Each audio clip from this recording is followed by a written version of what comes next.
Today we are doing what we always do. We test Janet Lee for her blood glucose 3 times a day.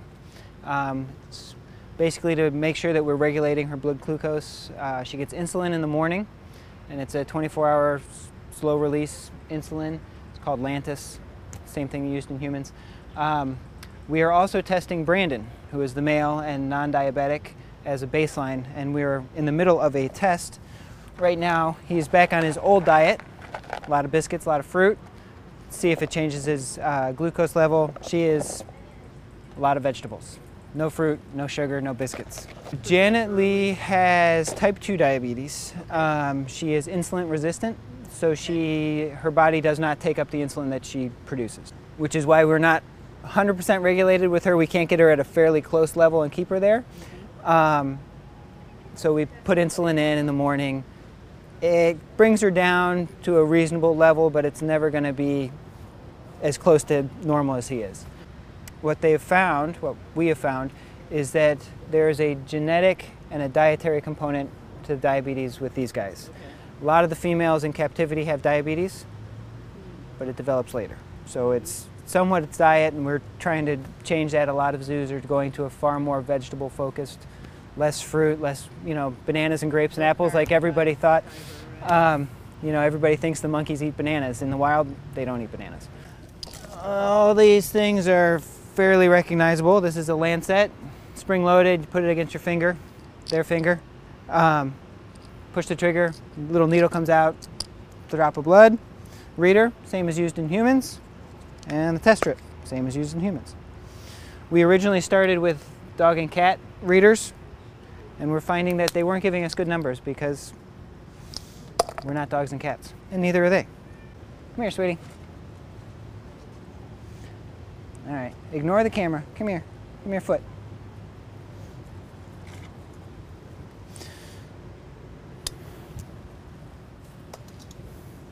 So a little drop of blood. She's far more tolerant than Brandon is, so you can kind of push her leg around and manipulate her more.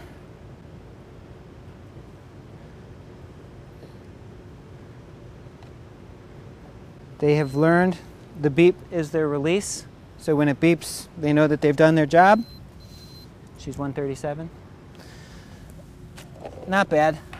It's better than the high readings that we were getting from her when she started, which meant the reader couldn't even come up with what she was doing. It was too high to read.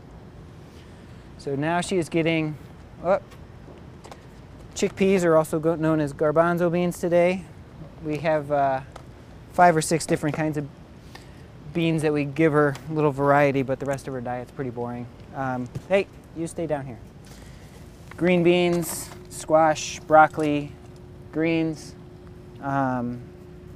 She also gets a resistant starch with chia seeds in it.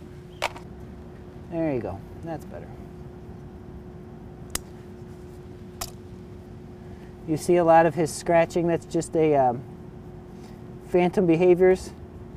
When we started training him, you try and capture the behavior you want, and he was scratching while he was sticking his foot out. So now he scratches when he sticks his foot out. And at one point we were trying to make that other behavior go away, and we realized it doesn't really matter. It doesn't affect us, and it's not a bad thing for him. It just looks like he's twitching a lot.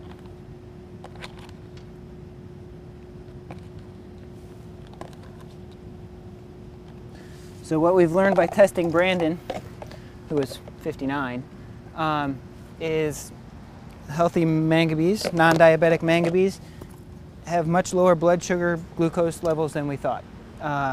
He's regularly in the 40 to 60 range. We originally, when we started working with her, we were expecting human levels, 80 to 120. That may not be what you're looking for, so we're trying to decide whether to start a whole multi-zoo research project talking about various, trying to get glucose levels from a lot of different monkeys. And we were getting some from the baboons that we have, one of whom is diabetic. So we're starting to learn more, but it's an ongoing process.